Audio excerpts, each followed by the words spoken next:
मैं doctor Rani Kumari PG college Narsinghpur में सहायक प्राध्यापक के रूप में कार्यरत हूँ। और सर्वप्रथम मैं एसआरएफ फाउंडेशन को धन्यवाद देती हूँ जिन्होंने मुझे ये प्लेटफॉर्म प्रदान किया इस मुद्दे पर अपने विचार रखने को। तो सबसे पहले मैं ये यहाँ अपनी बात रखनी चाहूंगी कि मैंने इस टॉपिक को क्यों चुना, लैंगिक असमानता ही क्यों चुना। हमारे देश में आज जिस तरह का माहौल देख रहे हैं और जिस तरह की जद्दोजहद अपने अस्तित्व को पाने के लिए महिलाओं को करना पड़ रहा है, तो उस संदर्भ में मुझे ये प्रासंगिक टॉपिक लगा, इसलिए मैंने इस प्रासंगिकता को देखते हुए लैंगिक असमानता को आज का मैंने टॉपिक निर्धारित किया। तो धन्यवाद एसआरएफ फाउंडेशन को जिन्होंने मुझे ये अवसर प्रदान किया। तो हमारे हमारे सामने दो मुद्दे आते हैं कि क्या लिंग और सेक्स समान शब्द है। मैं सबसे पहले यहीं से स्टार्ट करूंगी अपना अपना विचार कि लिंग और सेक्स दोनों समान है या अलग अलग है। ये हमारे अंदर की भ्रांतियां हैं कि क्या दोनों समान है। तो लिंग शब्द को हम सामाजिक और सांस्कृतिक शब्द मान सकते हैं, जिसमें हम सामाजिक दृष्टि से देखते हैं कि पुरुष और औरत जो होती हैं उनके कार्य जो होते हैं, वो व्यवहार जिस तरह से करते हैं, उसको लेके हम उसको एक लिंग शब्द से साम्यता स्थापित करते हैं।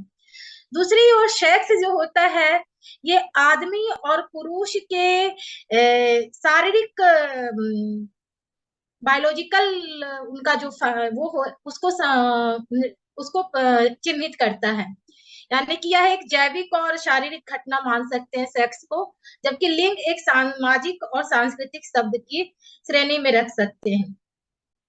सामाजिक, सांस्कृतिक एवं ऐतिहासिक पहलू की दृष्टि से देखें, इन आयामों से की दृष्टि से देखें, तो लिंग पुरुष और महिलाओं के बीच जो शक्ति है, उनके अंदर जो कैपेसिटी है कार्य करने की, वो किस तरह से बिहेव करते हैं, उसको निर्धारित करता है। जहां पुरुष को महिला से अधिक श्रेष्ठ माना जाता है।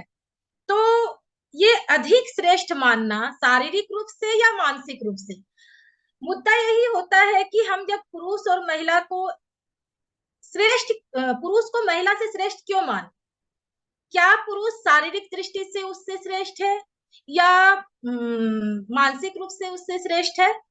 दोनों भ्रांतियां जो है शारीरिक या मानसिक दोनों टूट चुकी हैं, लेकिन फिर भी हमारे यहाँ एक ये मानव निर्मित सिद्धांत बन चुका है कि पुरुष महिलाओं से श्रेष्ठ है। तो और जबकि सेक्स को हम लोग देखते हैं एक प्राकृतिक और जैविक घटना मान लिया जाता है। सेक्स मतलब ये एक शरीर से संबंधित मान लिया जाता है। तो लिंग असमानता जो हमारे यहाँ है, उसको समान शब्दों में कह सकते हैं कि लैंगिक आधार पर भेदभाव किया जाता है। वो लिंग, हम लोग लिंग एक फीमेल मानते हैं, एक मेल मानते हैं, लेकिन अब ट्रांसजेंडर एक तीसरा भी है जिस पर विचार किया जाना चाहिए। क्या उनको वो अधिकार दिया जा रहा है? तो उनके साथ किस आधार पर, यानी लिंग के आधार पर भेदभाव किया जा रहा है, जबकि संविधान में हमें ये अधिकार मिला है, ये सुविधा प्रदान की गई है कि 15 अनुच्छेद 15 के तहत कि सभी जाति लिंग धर्म के लोग को समान अवसर मिलेगा, समान अधिकार होगा, उनके आधार पर किसी तरह का भेदभाव नहीं किया जाएगा। तो ये लिंग असमानता इस दृष्टि से अनुचित लगता है। परंपरागत रूप से भी हम देखें तो समाज में महिलाओं को एक कमजोर जाति वर्ग के रूप में माना जाता है, और ये माना जाता है कि लैंगिक आधार पर महिलाओं के साथ भेदभाव होना चाहिए। तो आज इसी मुद्दे को लेकर हम लोग चर्चा करेंगे।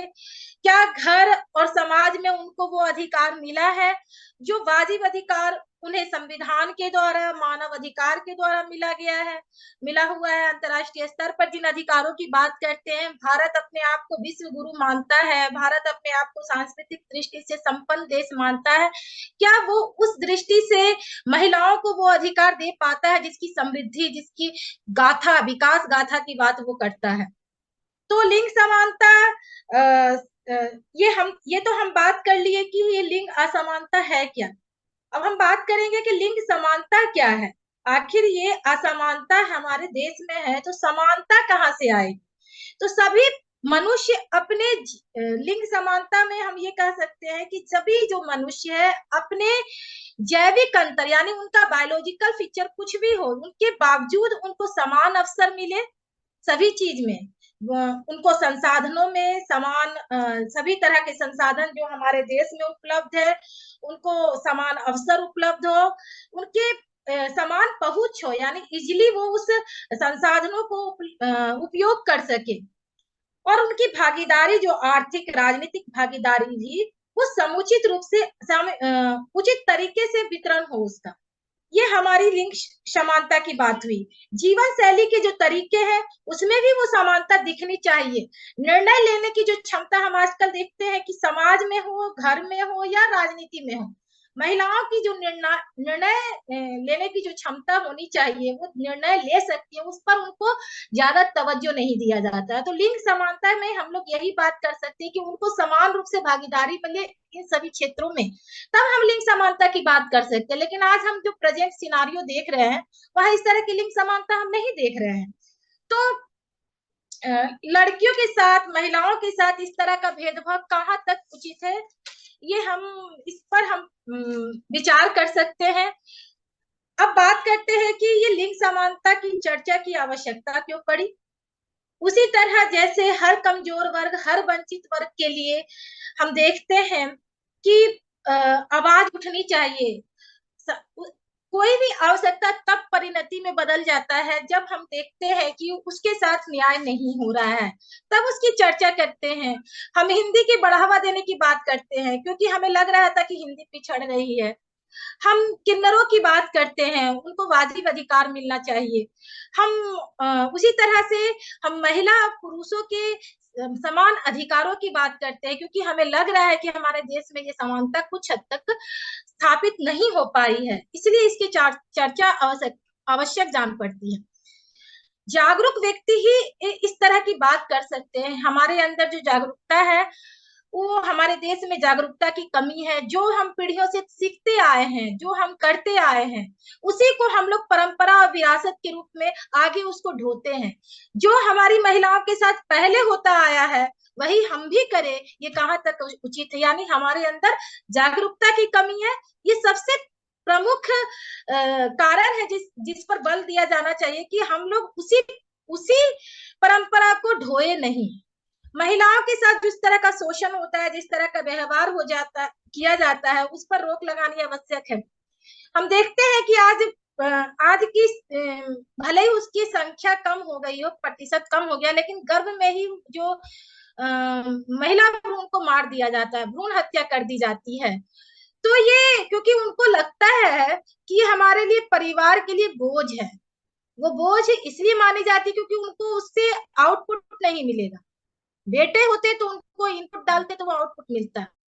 तो किस तरह का आउटकम चाहिए उनको, इस तरह की सोच हमें अपने समाज से निकालनी होगी और इस तरह की चर्चा होनी चाहिए ताकि दोनों को समान रूप से अधिकार मिले। मैं ये नहीं कर रही हर परिवार हर समाज में बहुत ज्यादा ये प्रचलित है, लेकिन अभी भी मैं देखती हूँ पढ़े लिखे वर्ग में भी ये चीजें होती है जहाँ दो लड़कियां हैं उनको बोला जाता है कि आप तीसरे की कोशिश करो ताकि बेटा हो जाए, बेटा होना बहुत जरूरी है। ये सारी समस्याएं हमें देखने को मिलती है। मेरी भी दो बेटी और मुझे भी ये चीज बोला जाता है। तो मुझे ये लगता है कि इस तरह की जो भ्रांतियां हैं कि हमारे समाज में ये हो रहा है, तो पढ़े लिखे वर्ग में भी हो रहा है। यानी हमारे दिमाग में ये डाला जा रहा है कि आप ऐसा करो। इसके बाद घर के जब वो जन्म लेती हैं लड़कियां तो उनको घर के कामों में उलझा के रखा जाता है ताकि वो पढ़ाई ना कर सके। पढ़ाई नहीं करेगी तो उनको नौकरी नहीं मिलेगी। अगर पढ़ाई नहीं भी किया तो असंगठित क्षेत्र में वो काम करेंगी, संगठित क्षेत्र में तो काम नहीं कर पाएंगी। असंगठित क्षेत्र में उनको उनके योग्यता के मुताबिक उनको वेतन दिया जाएगा। यही मामला नहीं खत्म हो जाता है, जिन लड़कियों को पढ़ाया नहीं जाता है उनकी पूरी लाइफ जो है खराब हो जाती है। लिंग समानता में आमतौर पर हम देखते हैं कि पुरुष और महिलाओं दोनों के लिए सभी चरणों में समानता देनी चाहिए। लैंगिक समानता के बारे में चर्चा का जो काम होता है वो हमारे परिवार में होता है, समाज में होता है, लेकिन परिवार और ये समाज ही है जो ये वर्जनाएं तय करते हैं। यानी कि लड़कियों को क्या करना चाहिए, पुरुषों को क्या करना चाहिए, उन वर्जनाओं को हमें तोड़ना है, तब हमारी लिंग समानता की जो पहल है वो सही मायने में सफल हो पाएगी। प्राचीन काल में हम देख रहे हैं, प्राचीन काल से हम अगर देखें भारत को, तो प्राचीन काल से ही हम देख रहे हैं कि विभिन्न लोगों के लिए कुछ कुछ कार्य निर्धारित कर दिए गए हैं। ये कार्य किस तरह के निर्धारित किए गए हैं, जो रूढ़ियां हैं, जो अंधविश्वास है, जो उनकी भूमिकाएं हैं, उसको निर्धारित कर दिया जाता है। जैसे पुरुष घर का काम करेगा, पुरुष सॉरी पुरुष जो है बाहर कमाने जाएगा और महिला घर का काम करेगी, बच्चों का पालन पोषण करेगी। ऐसा क्यों? जब हम इस धरती पर आए थे, जब हम इतिहास को पढ़ते हैं तो हम देखते हैं महिला और पुरुष दोनों ने काम करना शुरू किया था। दोनों की शारीरिक संरचना कुछ हो, उस समय वस्त्र नहीं थे, दोनों निर्वस्त्र रहते थे। लेकिन ये कहाँ से ये धारणा हुई कि पुरुषों का कोई ये नहीं है, वो कुछ भी कर सकते हैं, महिलाओं के पूरे वस्त्र होने चाहिए, महिलाओं को ये काम करना चाहिए, क्योंकि महिलाएं इसी के लिए बनी है। उनको संस्कार के नाम पर इतनी ज्यादा वर्जनाएं दी जाती, इतनी ज्यादा प्रतिबंध लगाया जाता है ताकि वो अपने बारे में ही सोचते रहे। और आज हमारी स्थिति ऐसी हो गई है कि दुनिया भर के चुटकुले आप देख लो औरतों के नाम पर बनता है। तो ये चुटकुले जो हमारे महिलाओं के नाम पर बनता है, तो इसका मतलब है कि हमें मानसिक रूप से कम समझा जाता है। इसलिए सारे चुटकुले हमारे अंदर ये भी है कि जब हम ड्राइविंग कर रहे हैं और सामने वाला पुरुष चला रहा है और सामने वाली लड़की चला रही है, महिला चला रही है, तो उसमें यही आरोप लगा है कि महिला की ही गलती होगी, क्योंकि हम पर भरोसा नहीं दिखाया जाता। हमें हमेशा इन प्रतिबंधों का सामना करना पड़ता है, हमें इन प्रतिबंधों को तोड़ना है। ये जो विश्वास हमारे समाज में फैला हुआ है, ये इस तरह की जो भ्रांतियां हमारे समाज में औरतों को लेकर है, उसको तोड़ना पड़ेगा। तभी हम देख सकते हैं, एक महिला जब बच्चे का पालन पोषण कर सकती है तो पुरुष भी कर सकता है। महिला में जितनी धैर्यता होती है पुरुष भी करना चाहिए। तो सामाजिक दृष्टि से भी ये जरूरी है और आर्थिक दृष्टि से भी जरूरी है। अब हम बात करते हैं वैश्विक लैंगिक अंतराल सूचकांक। ये एक विश्व के स्तर पर ये लैंगिक अंतराल सूचकांक निकलता है, जिसमें हम देखते हैं 2020 के आंकड़ों में तो भारत 153 देशों में 112वें स्थान पर रहा। तो इससे जाहिर होता है कि किस हद तक हमारा मतलब 153 देश के लैंगिक सूचकांक में हमारा देश जो भारत है वो 112वां स्थान उसका रहा। यानी कि कितना जघन्य अपराध अब भी हमारे देश में हो रहा है, कितना भेदभाव बढ़ता जा रहा है। 50% आबादी लगभग हमारे यहाँ महिलाओं की है, लेकिन उनको उन प्रतिबंधों का सामना करना पड़ रहा है। चाहे वो सफल महिला हो या चाहे वो सफल मतलब वो कामकाजी महिला हो या घरेलू महिला हो, दोनों को कहीं ना कहीं बहुत कुछ बर्दाश्त करना पड़ता है। और ये मैंने खुद अपना दृष्टि से महसूस किया है कि वो करना ही पड़ता है, किसी को ज्यादा किसी को कम। विभिन्न संस्थाओं की जो रिपोर्ट है उसके अनुसार विश्व बैंक की जो समूह की आर्थिक रिपोर्ट है वो बताती है कि लैंगिक असमानता से विश्व की अर्थव्यवस्था में करीब करीब 160 खरब डॉलर का नुकसान हुआ है। क्यों नहीं होगा नुकसान? इस जब हम अपने विश्व की आधी आबादी जब इस तरह से रहेगी तो नुकसान तो होना लाजमी है। तो वो नुकसान से हम कैसे बचे जब उनको भी समान अधिकार दिलाए। विभिन्न संस्थाओं द्वारा जो प्रकाशित रिपोर्ट है वो आंकड़े हैं वो भी बताते हैं कि लैंगिक समानता हमारे सामने एक भीषण सामाजिक चुनौती है और उसको हम लोगों को स्वीकार करना चाहिए और उसको कैसे हमें दूर करना इस पर भी सोचना चाहिए। वर्ल्ड इकोनॉमिक फोरम की रिपोर्ट के अनुसार हमें पता चलता है कि यमन, पाकिस्तान और सीरिया शीर्ष ऐसे 3 देश है जहां महिलाओं के साथ शोषण सबसे ज्यादा होता है। मुस्लिम राष्ट्रों में ये चीज होती है क्योंकि वहां के जो बैकग्राउंड है वो इस तरह का है, वहां की सोच इस तरह की है, इसलिए वहां पर ये जो यमन, पाकिस्तान, सीरिया ये जो देश है वहां महिलाओं के साथ शोषण होना ज्यादा होता है। दूसरे शब्दों में इन देशों में लैंगिक असमानता बहुत ज्यादा देखने को मिलती है। इस मैं एक घटने का बात कर रही हूँ अफगानिस्तान की। आप लोगों ने सुष्मिता बनर्जी का नाम सुना होगा, वो भारत की पश्चिम बांग्लादेश में शायद रहती थी, कहीं वेस्ट बंगाल की महिला थी, वो नर्स के रूप में काम करती थी और वो गई थी Afghanistan. The great escape from Afghanistan, इस तरह का एक बुक भी मैंने पढ़ा, जिसमें वो बताया सुष्मिता बनर्जी जब जाती है अफगानिस्तान, तो वो जिस तरह का माहौल वहां देखती है तो वो एकदम हतप्रभ रह जाती है कि महिलाओं के साथ यहाँ किस तरह का व्यवहार किया जा रहा है। और वो इससे बहुत चाहती है कि वहां पर उन सुविधाओं को महिलाओं को दे, लेकिन वो उसी के साथ वहां अत्याचार शुरू हो जाता है। तो ये रिपोर्ट जो हमें दिखाया बताया जाता है उसमें कोई अतिशयोक्ति नहीं है, क्योंकि महिलाओं के साथ सुष्मिता बनर्जी जब भारत आई, भाग कर वहां बहुत मुश्किल से वो भागी वहां से, और भाग कर जैसे ही भारत आई तो यहाँ उसने अपनी बात कही कि किस तरह के माहौल में वो पिछले कुछ साल रही थी और किस तरह से वो वहां से भागी थी। लेकिन अंततः उसकी मौत वहीं अफगानिस्तान जाकर हुई थी। बाद में उसकी बहुत कहानी है, तो ये संदर्भ रखने का मेरा एक दृष्टि ये था कि उसने भी वो चीज देखा था, लेकिन उसने मौत को गले वहीं लगाया, उसको मार दिया गया था। तो इसको आप देख सकते हैं। उसी तरह से हम देखते हैं भारत में 2011 की जो जनगणना हुई, उसमें भारत में जो लिंगानुपात है, प्रति 1000 पुरुष में 943 महिला, 943 महिला ही हैं पुरुषों की अपेक्षा।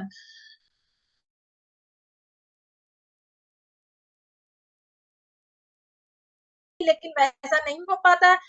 भारत 153 देशों में ऐसा एकमात्र देश है जहां महिलाओं की आर्थिक भागीदारी राजनीतिक भागीदारी से कम है। तो ये पूरा जो सिनारियो है, ये पूरा जो तस्वीर हम देखे हैं विभिन्न रिपोर्टों के जरिए से, तो पता चलता है कि भारत में महिलाओं का पूरे विश्व में महिलाओं की स्थिति किस तरह की है। तो लैंगिक असमानता की बात करें, लैंगिक आखिर ये लिंग असमानता है वो क्यों हमारे पूरे समाज को तोड़ रहा है, इसके पीछे कारण क्या है। हम देखते हैं भारत एक बहुत ही विशाल देश है, लोकतांत्रिक देश है, पारंपरिक देश है, विश्व गुरु माने जाने वाला आदर्श देश है। जब इतनी सारी उपाधियां हम भारत को देते हैं, इतने सारे बड़े बड़े शब्दों से उसको विभूषित करते हैं भारत बोलते टाइम में, तो ये हम विडंबना है कि ये लिंग असमानता हमारे भारत में जो है वो कलंक है। उस कलंक को कैसे धोया जाए, इसके लिए प्रयास भी बहुत हुए हैं। स्वामी दयानंद सरस्वती, भीमराव अंबेडकर, ज्योतिबा फूले, महात्मा गांधी, राजा राम मोहन राय, ना जाने कितने धर्म सुधारक समाज सुधारकों ने इसके लिए काम किया, लेकिन ये इतना हमारे भारतीय समाज में बीमारी की तरह जड़े जमा चुका है कि उसको शीघ्र खत्म नहीं किया जा सकता। उसको धीरे धीरे खत्म होने में वक्त लगेगा। आज के 50 साल पहले की में महिलाओं की जो स्थिति थी, यानी लिटरेसी जो थी, वो आज हम देखें तो थोड़ी कम हुई है, मतलब लिटरेसी ज्यादा बढ़ी है। तो इस तरह से हम देखते हैं कि ये जो हमारे समाज को खोखला बना रहा है, वो उसके पीछे की सोच क्या है वो हमें देखना है। जब तक हर भारतीय अपनी व्यवहारिक जिम्मेदारी नहीं समझते हैं कि ये हमारे यहाँ गलत हो रहा है, तब तक हम इस कलंक को अपने समाज से नहीं मिटा सकते हैं। हमें अपने धर्म में, हमें अपने विचारों में, हमें अपने परंपराओं में परिवर्तन लाना होगा, तभी जाके हमारी सोच बदलेगी। लेकिन अगर हम इस परिवर्तन से ही मुंह चुरा ले, अगल बगल झांकने लगे और जब देखे कि इसमें महिलाओं की तवज्जो देने की बात हो रही है, पुरुष प्रधान समाज ऐसा समझे, तो फिर हमें वो चीजें दूर ही लगेगी, हम उस समानता को कभी पा नहीं पाएंगे। उसी तरह से हमारे धर्म जो है, भारत में विभिन्न धर्म के लोग होते हैं, हिंदू, मुस्लिम, सिख, ईसाई, तरह तरह के धर्म के लोग होते हैं। हर धर्म में रीति रिवाज है, परंपराएं हैं। उन रीति रिवाजों को भी हम देखें तो उसमें भी हमें वो बू नजर आती है, असमानता की बू दिखती है। मंदिरों में देखें तो महिलाओं को मासिक धर्म में वो मंदिर नहीं जा सकती हैं। उस मासिक धर्म में उन पर तरह तरह के प्रतिबंध लगाए जाते हैं। तो ये एक बड़ी चुनौती है। धर्म में जो इस तरह की बातें करी गई है वो बहुत बड़ी चुनौती है। उसी तरह से हमारे परिवार में भी हम देखते हैं कि जब लड़कियां उन दिनों में रहती हैं तो उनको परिवार में भी प्रतिबंध रहता है, यहाँ नहीं बैठना है, यहाँ नहीं करना है, इस तरह से रहना है। तो उनको ये हमारे समाज में क्या फैला रहा है, ये हमारे समाज में असमानता तो ही फैला रही है। उनको उस तरह से ना ट्रीट करके एक पॉजिटिव वे में ट्रीट किया जाए तो वो एक तरह से असमानता ही आगे जाके और भयावह रूप ले लेती है। तो इस बड़ी चुनौतियों को सामना करने के लिए समय समय पर हमें अपने देश की सामाजिक व्यवस्था में बदलाव लानी होगी, तभी हम समझ सकते हैं कि विकास का जो बयार है जो पश्चिमी देशों में बह रहा है वो हमारे देश में भी बह सकती है। तो 21वीं सदी का भारत, आज हम लोग बोलते हैं हम लोग 21वीं सदी में जी रहे हैं, लेकिन कुछ मामलों में हम लोग 19वीं सदी से भी बदतर जीवन जी रहे हैं। तो 21वीं सदी के भारत में हम इस तरह की ओछी हरकतें कर रहे हैं, इस तरह की भ्रांतियां फैला रहे हैं महिलाओं के को लेकर, तो ये अच्छी बात नहीं है। तभी हमारे समाज में इस तरह की विसंगतियां, इस तरह की विकृतियां मौजूद हैं। जब हमारी आधी आबादी इस तरह से रहेगी तो कैसे हम विकास की बात कर सकते हैं।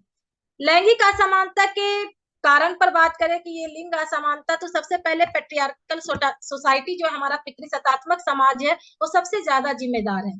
प्रसिद्ध समाजशास्त्री सिल्विया बाल्वे के अनुसार पितृसत्तात्मक सामाजिक संरचना एक ऐसी प्रक्रिया है या ऐसी व्यवस्था है जिसमें आदमी औरत पर प्रभुत्व जमाता है।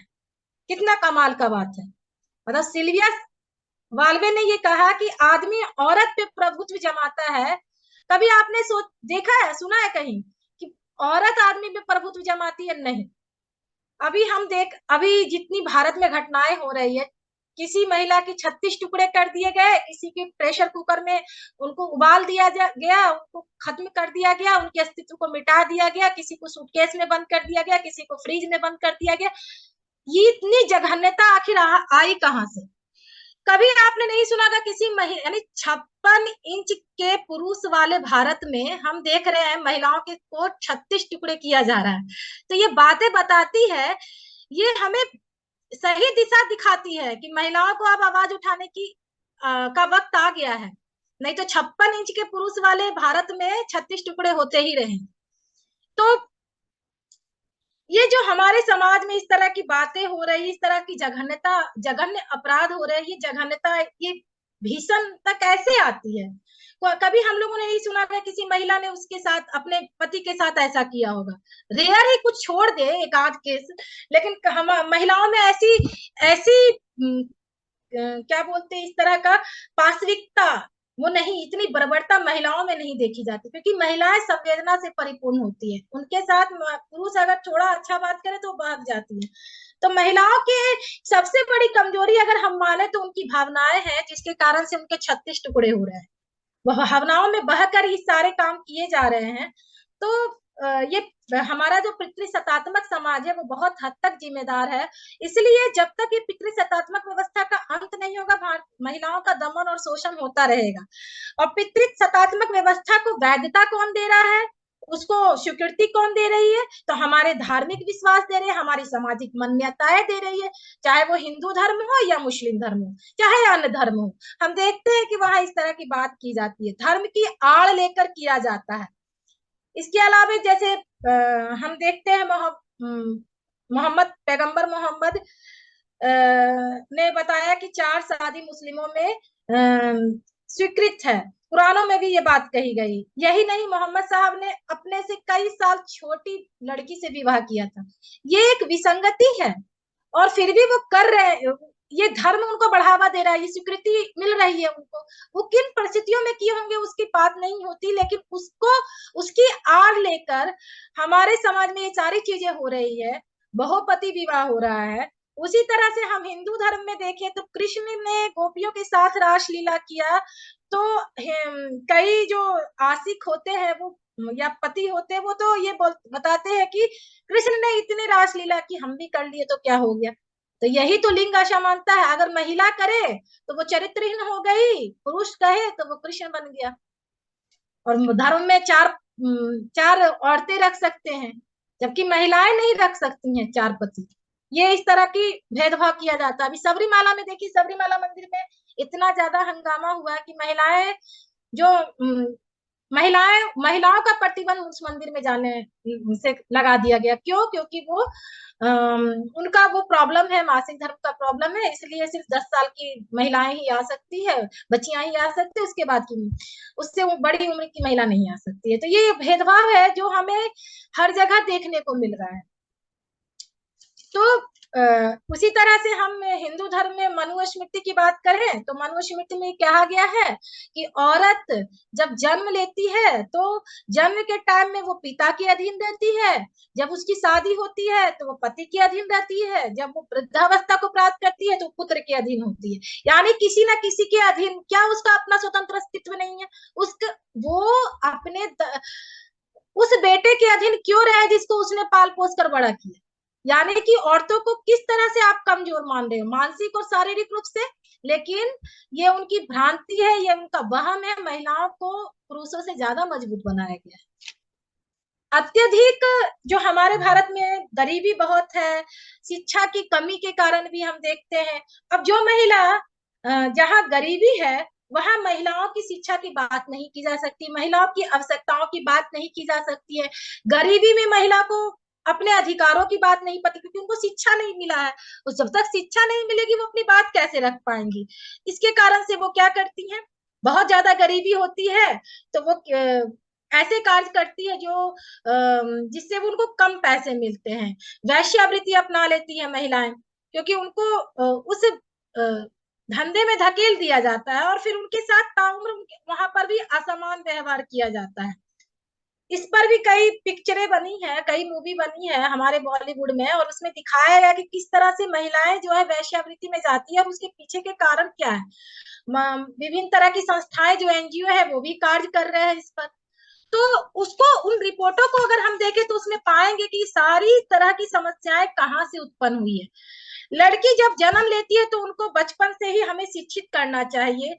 लेकिन शिक्षित करने की बात तो दूर, उन आज भी ग्रामीण इलाकों में हम देखते हैं, शहरी इलाकों में भी कहीं कहीं अगर किसी के 5 बच्चे हैं और उसमें 4 लड़के हैं तो उन 4 लड़कों को ज्यादा तवज्जो दिया जाता है। लड़की तो पराई धन होती है, उन पर क्यों निवेश किया जाए, ये एक बुरा निवेश होगा, और इसलिए उनको घर के कामों में रखा जाता है।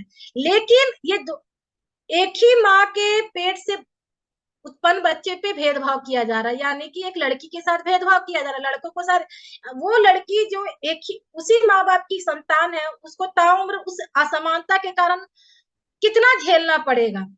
लेकिन आप पुत्र को शिक्षा दे रहे हो, उससे वो नौकरी करेगा, अच्छा जीवन शैली जिएगा, लेकिन वो लड़की ना पढ़ी लिखी होगी, ना उनको काम करने का तरीका पता होगा, क्योंकि उनके साथ भेदभाव किया गया। उनके खाने से लेकर, पहनने से लेकर शिक्षा तक में उनके साथ भेदभाव किया, तो वो कहाँ समानता स्थापित कर पाएगी?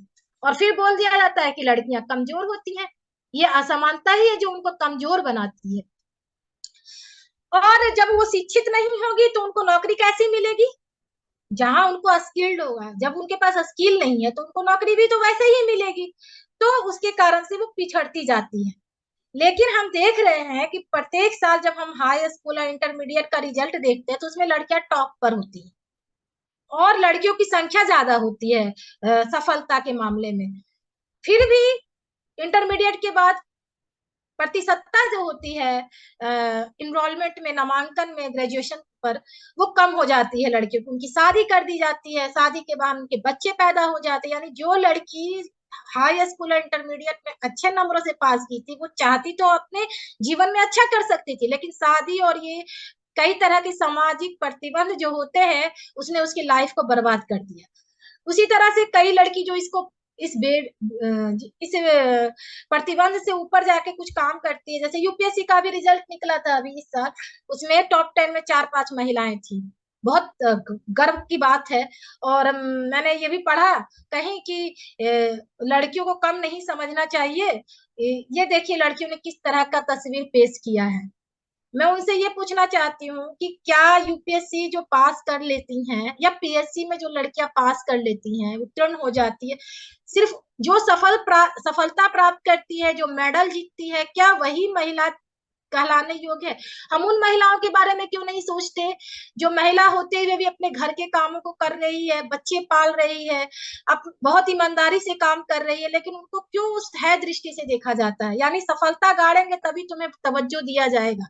वो सफलता गाड़ने के क्रम में भी हम देखते हैं कितनी सारी बाधा उनको फेस करना पड़ता है। कोई भी सफल महिला है, अगर उनको सफलता मिलती है तो ये चीज कहा जाता है कि कहीं भी ऑफिस में काम कर रही है, कहीं भी काम कर रही है, तो अगर वो बहुत ज्यादा सफल हो रही है तो वो कई बार ये भी आरोप लगाती हुए मैंने देखा है, अरे सेक्सुअल फेवर दिया होगा इसलिए वो थोड़ा ऊपर गई है।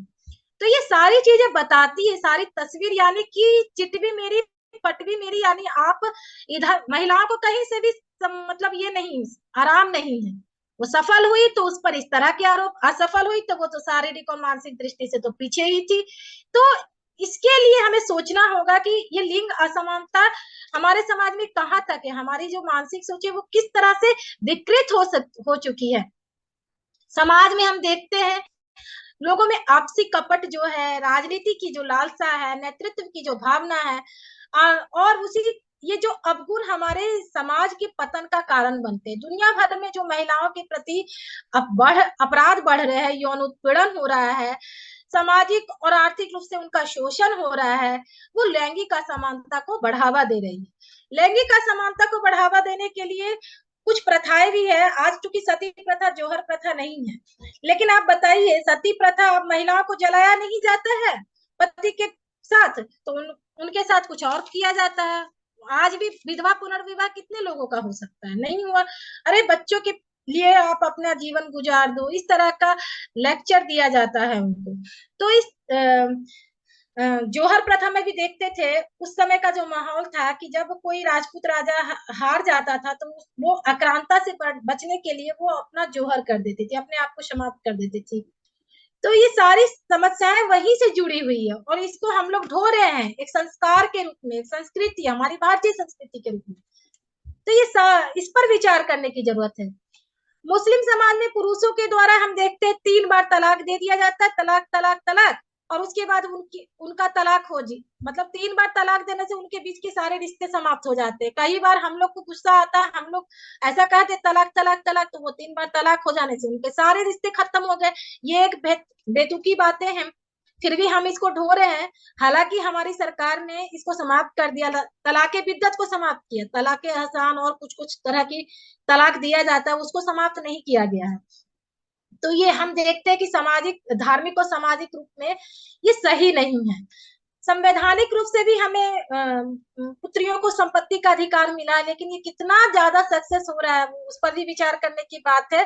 तो महिलाओं की आर्थिक स्थिति कमजोर होने का कारण ये भी है कि उनके द्वारा जो घरेलू कार्य किया जाता है या कोई भी कार्य किया, घर के जो काम किए जाते हैं उसको देश के आर्थिक विकास से जोड़कर नहीं देखा जाता है। अगर जो महिलाएं घर का काम कर रही है, अगर वो ना करी होती, बाहर काम करती, तो वो घर में भी किसी ना किसी को रखती, तो वो वेतन के रूप में उनको देती। लेकिन उनके साथ वो चीज नहीं किया जा रहा, उनके साथ उनको अवैतनिक कार्य माना जाता है। तो ये भी एक अनुचित ही है। हमारे देश की व्यवस्था ये देखिए कि उन महिलाओं के कार्यों को हमारे देश के विकास के में योगदान के रूप में नहीं माना जाता है। पंचायती, अब हम महिलाओं के प्रतिनिधित्व की बात कर रहे हैं, तो पंचायती राज व्यवस्था में महिलाओं के प्रतिनिधित्व की बात को छोड़ दिया जाए तो किसी भी स्तर पर महिलाओं के प्रतिनिधित्व करने वाली हमारी संसद में नहीं है। मतलब जितना प्रतिनिधित्व होना चाहिए, 33% आरक्षण की बात जब भी संसद में की जाती है उसको पुरुषों के द्वारा इसलिए ये नकार दिया जाता है कहीं उनको महिलाओं की अधीनता में काम न करना पड़ जाए।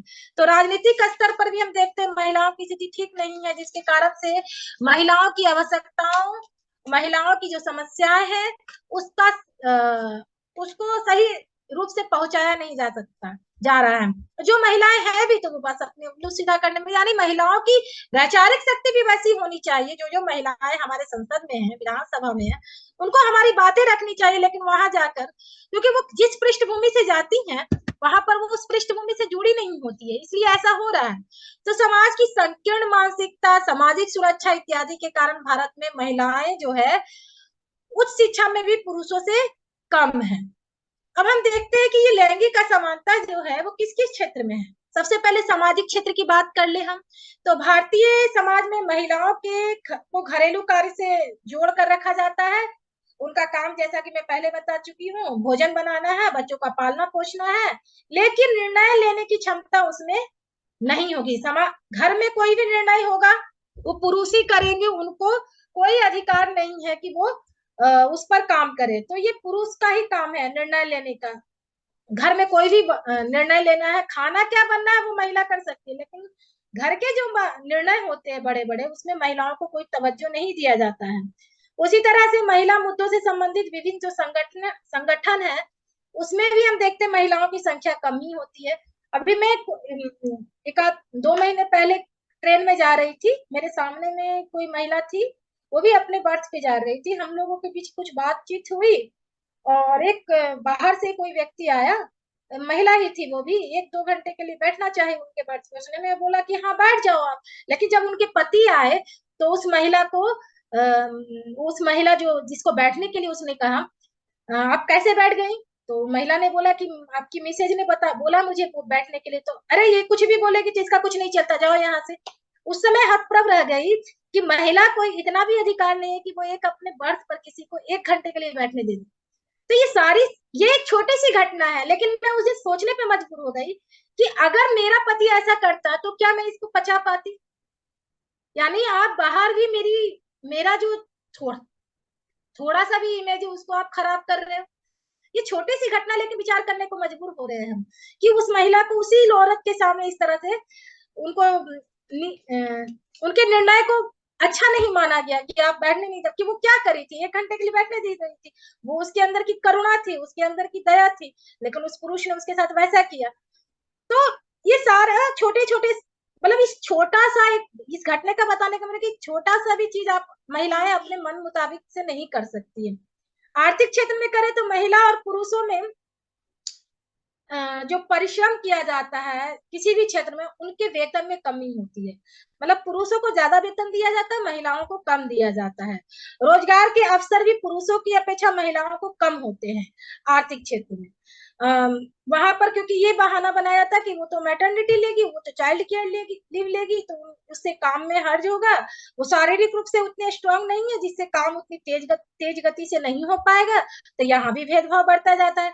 राजनीतिक के क्षेत्र में देखें तो भारत में 33% आरक्षण की बात कही गई है महिलाओं का संसद में, लेकिन वो कभी हो नहीं पाता क्योंकि हो हल्ला मच जाता है इतना, जिसके कारण महिलाओं का समुचित प्रतिनिधित्व अब तक नहीं हो पाया है। जिसका स्वप्न हमारे यहाँ 50% आबादी महिलाओं की है, लेकिन 33% आरक्षण देने में भी हमारी पुरुष समाज में पता नहीं क्या हो जाता है, वो नहीं दे पाते हैं इसको। अब हम देखे भारत में महिला जो नेतृत्व है भारत में, इंदिरा गांधी को देख ले, मीरा कुमार को देख ले, प्रतिभा पाटिल को देख ले, अभी द्रौपदी मुर्मू राष्ट्रपति जी हैं, दो चार पांच नाम को गिन ले तो हम देखते हैं कि महिलाओं का उतना प्रतिनिधित्व सत्ता के शीर्ष पदों पर नहीं रहा है, क्योंकि उनके अंदर डर है कि महिला कहीं बहुत आगे ना बढ़ जाए, क्योंकि हमारा पितृसत्तात्मक समाज है। उसी तरह से विज्ञान के क्षेत्र में हम देखें तो ये प्रगतिशील क्षेत्र है जिसमें प्रगति की बातें की जाती है, प्रोग्रेस की बातें की जाती है, ये विचारधारा की बात की जाती है। लेकिन इस क्षेत्र में भी हम देखते हैं लैंगिक असमानता है। क्यों है? क्योंकि जितने बड़े प्रोजेक्ट होते हैं इस क्षेत्र में विज्ञान से संबंधित, चाहे रक्षा क्षेत्र हो, चाहे वो शोध का क्षेत्र हो, उसमें महिलाओं को बेहतर प्रोजेक्ट नहीं दिए जाते हैं, उनको उससे दूर रखा जाता है। जो भी प्लान बनाए जाते हैं उनमें महिलाओं की संख्या कम होती है। जैसे हम लोग बात करते हैं मिसाइल मैन की, तो हम लोग एपीजे अब्दुल कलाम की बात करते हैं, लेकिन मिसाइल वुमेन की बात करें तो बहुत कम लोग बताएंगे कि टेसी थॉमस है। तो इस तरह की असमानता हमारे समाज में है, जबकि उन्होंने भी बहुत काम किया था टेसी थॉमस ने, लेकिन कितने लोग जानते हैं उनका नाम। उसी तरह से हम मनोरंजन के क्षेत्र की बात करें तो अक्सर फिल्मों में हम देखते हैं कि अभिनेत्रियों को जो है एक क्या बोलते हैं उसको, मसाला के रूप में पेश किया जाता है। उनका एक जो रोल है वो पुरुष एक्टर के जैसा नहीं रहता है, पुरुष जो किरदार होता है उससे कम ही रखा जाता है। और जितने भी हम क्षेत्र की बात कर रहे थे कि फिल्म क्षेत्र में क्या महिलाओं के साथ किस तरह का, आज भी हम देखते हैं बॉलीवुड की जितनी फिल्में बनती है वहां विमेन सेंट्रिक फिल्म बहुत कम बनती है, और जो फिल्में बनी है वो हमें मुझे जवानी याद है कि कौन कौन सी फिल्में फीमेल एक्ट्रेस पर बेस्ड बनी है। तो और जब मेहनताने की बात आती है, जब उनकी सैलरी की बात आती है, जो उनको उनके काम के एवज में दिया जाता है, वो भी कम होती है पुरुष एक्टर की अपेक्षा। और इसको लेकर भी कई बार ये भी बातें चली है कि अच्छे किरदार पाने के लिए, अच्छा कुछ करने के लिए उनको कुछ देना होगा। और इसको लेके हम बाद में देखते हैं मी टू अभियान के जरिए बहुत सारी बॉलीवुड की अभिनेत्रियां आई और अपनी बातों को रखी कि उनको इस तरह के दौर से गुजरना पड़ा, और ये वहां पर आम माना जाता है, मतलब वहां ये आम बातें हो जाती है, क्योंकि ना केवल फिल्म के क्षेत्र में बल्कि सभी क्षेत्रों में ये चीजें हैं।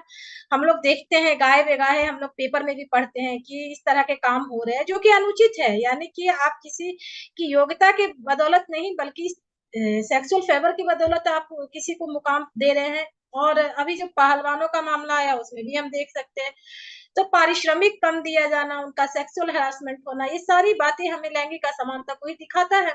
खेल के क्षेत्र में भी देखें तो खेल में भी जो पुरस्कार राशि होती है महिलाओं को दी जाने वाली और पुरुष खिलाड़ियों को दी जाने वाली, वो पुरुष खिलाड़ी की अपेक्षा महिला खिलाड़ी को कम दिया जाता है। चाहे कुश्ती हो या क्रिकेट हो, उसमें भी हम देखते भेदभाव बढ़ता जाता है। क्रिकेट को ज्यादा तवज्जो दिया जाता है, महिला क्रिकेट को कम। आजकल ज्यादा उसका तवज्जो दिया जा रहा है, उसको ज्यादा वरीयता दी जा रही है। वरीयता ज्यादा नहीं दी जा रही, उसको भी दिखाया जा रहा है। लेकिन जो पुरुष क्रिकेट का जो रोमांच होता है, जो प्रभाव होता है, वो महिला क्रिकेट में नहीं देखने को मिल रहा है। कुश्ती में भी हम यही चीज देखते हैं, प्रसारण भी कम होता है। तो ये भेदभाव ही है। उसी तरह से हम देखते हैं कि मैं अभी महिला पहलवानों की बात की, ये पूरे देश का एक ज्वलंत मुद्दा बना हुआ है। चाहे उसके पीछे कोई भी कारण हो, हम किसी राजनीति के पीछे नहीं जा रहे, लेकिन वही पहलवान महिलाएं जब मेडल जीत कर आती है तो पूरा देश उनको शाबाशी देता है। लेकिन जब वो अपनी वेदना बताती है, उनके साथ क्या गलत हो रहा है उसको बताती है, तो उसको अनुचित ठहरा दिया जाता है। उसकी बाद में जांच होगी, लेकिन जो वो कह रही है उस पर तो कार्रवाई किया जाए। ये अपनी बात है। पहलवानों को लेकर किस तरह के मुद्दे हो रहे हैं, वो हमारे देश की शान है, आन है, लेकिन उनके साथ किस तरह का भेदभाव बढ़ता जा रहा है, उस पर भी विचार करना चाहिए, मंथन करना चाहिए। उसी तरह से हमारी जो ब्यूरोक्रेसी है, नौकरशाही है, उसमें भी हम देखते हैं महिलाओं को पुरुषों से कमतर माना जाता है, हर क्षेत्र में देखा जाता है। लैंगिक असमानता यहाँ भी हमें देखने को मिलती है। किसी भी बड़े निर्णय को पॉलिसी बनाना हो तो उसमें आप देखिएगा पॉलिसी बनाने वालों में महिला की संख्या कम रहेगी, पुरुषों की संख्या ज्यादा रहेगी। अब आप बोलोगे कि पुरुष वहां ज्यादा है इसलिए, नहीं, वहां महिलाएं भी हैं, लेकिन अब तो महिलाएं जा रही है, लेकिन आप देखिए किसी भी पॉलिसी मेकर में उनका नाम नहीं होता, बहुत ही कम होता है। अगर होता भी है तो वो उनकी सोर्सेस की बदौलत होता है, उनकी योग्यता के बदौलत नहीं होता। ये सारी चीजें हमें देखने को मिलती है। उनके नीतियों के, उनके जो सलाह होते हैं उसको भी उतनी ज्यादा अहमियत नहीं दी जाती है। विभिन्न नीतियों में जो नीतियां बनाई जाती है, जो गाइडलाइंस बनाए जाते हैं, उसमें भी उनको ज्यादा उस समिति में उनको नहीं रखा जाता है। फिर हम देखते हैं बाजारी कार्यशैली जो होती है, असंगठित क्षेत्र में महिलाओं का, संगठित क्षेत्र में महिलाओं की भागीदारी को देखें तो उसमें भी असमानता दिखती है। तो हर जगह असमानता है, कहाँ कहाँ की बात की जाए। स्वामित्व में असमानता है। संवैधानिक तौर पर हम देखते हैं कि महिलाओं को स्वामित्व का अधिकार दिया गया है। जब लेकिन हम देखते हैं धार्मिक और सामाजिक दृष्टि से महिला को तो बाल्यावस्था से लेकर वृद्धावस्था तक किसी न किसी के अधीन रखा जाता है। तो ये सारी चीजें हमारी भारतीय समाज की पोल खोलती है। तब आप विचार कीजिए कि क्यों हमारा देश उन देशों के जैसा नहीं बन पाया जहां पर इस तरह की सुविधाएं दी गई है, समानता दी गई। शिक्षा के जगत में देखें तो हम देखते हैं महिला साक्षरता पहले की अपेक्षा तो थोड़ा स्थिति बेहतर हुई है, लेकिन अब भी हम देखते हैं महिलाओं की शादी, बेटियों की शादी कम उम्र में कर दी जाती है। उनको उनको वैसी शिक्षा नहीं दी जाती है जो लड़कों को दी जाती है, क्योंकि उनको एक कहावत है कि दूसरे के बगीचे को के पेड़ को क्यों उतना पोषित करें। ये कहावत जो है हमारे भारतीय समाज में खूब ज्यादा प्रसारित है। यही कारण है कि हमारी बेटियां उस मुकाम को हासिल नहीं कर पा रही हैं। अगर बेटियों को वो मौका मिल जाए, वो अवसर मिल जाए, तो वो उसको भुना सकती है और वो शीर्ष शीर्ष स्तर तक पहुंच सकती है, लेकिन यहाँ होता नहीं है। तो इतनी सारी हमारे पास समस्याएं हैं, उसका समाधान क्या होना चाहिए? तो समाधान तो एक ही है, हमें अपने नजरियों को बदलना होगा, हमें अपने धार्मिक और सामाजिक विचारों को बदलना होगा। इतना सहज नहीं है किसी के विचार को बदलना, किसी समाज की जो विचारधारा है जो वर्षों से पोषित होती रही है उसको हम हमेशा के लिए समाप्त कर देना, उसको जड़ से उखाड़ देना। लेकिन सने सने हम प्रयास करेंगे, उस दिशा में अग्रसर होंगे, तभी जाके हमें थोड़ा ना थोड़ा बदलाव दिखेगा। जैसे अब तक हुआ, भले ही खरगोश की चाल से ही हुआ हो, लेकिन हो रहा है। लेकिन सबसे पहला जो काम है, हमें अपने नजरिए को बदलना होगा। जब तक हम अपने नजरिए को नहीं बदलते, ना हमारा समाज सुधर सकता, ना हमारी राजनीति सुधर सकती, ना हमारी अर्थव्यवस्था सुधर सकती है। और हमें सुधारना है तो इस दिशा पे काम करना होगा। अब हम देखें कि सरकार क्या क्या काम कर रही है। तो 3 तलाक कानून को हटा दिया गया है, हाजी दरगाह में प्रवेश का भी अनुमति मिल गई है। उसी तरह से कई मंदिरों में जो महिलाओं का प्रवेश था, वहां पर भी प्रवेश प्रतिबंध था, वहां पर भी कुछ हद तक उनको सुविधा दी गई है। अलग अलग राज्यों में सरकारों द्वारा विभिन्न योजनाएं चलाई जा रही है, जिससे महिलाओं की सामाजिक आर्थिक स्थिति में सुधार हो। जैसे बेटी बचाओ बेटी पढ़ाओ योजना, वन स्टॉप सेंटर योजना, उज्ज्वला योजना, शक्ति केंद्र, बहुत सारे सखी पोर्टल, ये सारे जो है महिलाओं को भी ध्यान में रखकर किया जा रहा है। उसी तरह से जेंडर रिस्पॉन्सिव बजट की बात करते हैं। महिला सशक्तिकरण और शिशु कल्याण के लिए राजकोषीय नीति के द्वारा इसके तहत सुधार किया जाता है और 2005 में इसकी सर्वप्रथम औपचारिक रूप से शुरुआत किया गया था जेंडर रिस्पॉन्सिव बजट का। आगे की राह क्या होनी चाहिए? तो इतने सारे राजनीतिक और आर्थिक प्रयास किए गए, न्यायिक प्रयास किए गए, लेकिन उन प्रयासों का हकीकत क्या है, उसकी जमीनी ग्राउंड लेवल पर क्या हो रहा है? तो हम देखते हैं कि लैंगिक असमानता ज्यादा से ज्यादा ही है। उस पर कुछ काम चल रहा है और ये सैकड़ों वर्ष का प्रयास ही है कि हम देख रहे हैं कि कुछ ना कुछ तक सुधार हुआ है।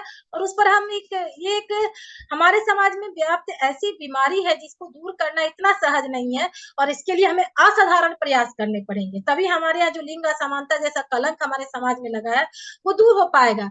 देश में लैंगिक समस्याओं को लेकर, लैंगिक असमानता को लेकर सभाएं की जाए, कार्यक्रम चलाए जाए, अभियान चलाए जाए, कठोर एवं प्रभावी नीतियां बनाई जाए, तभी कानून ऐसे कानून बनाए जाए जो इसको तोड़े तो उनको कड़ी से कड़ी सजा दी जाए।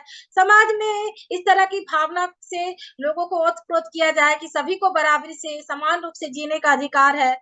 कोई महिला और पुरुष के अलग-अलग वर्ग से भेदभाव नहीं किया जाना चाहिए।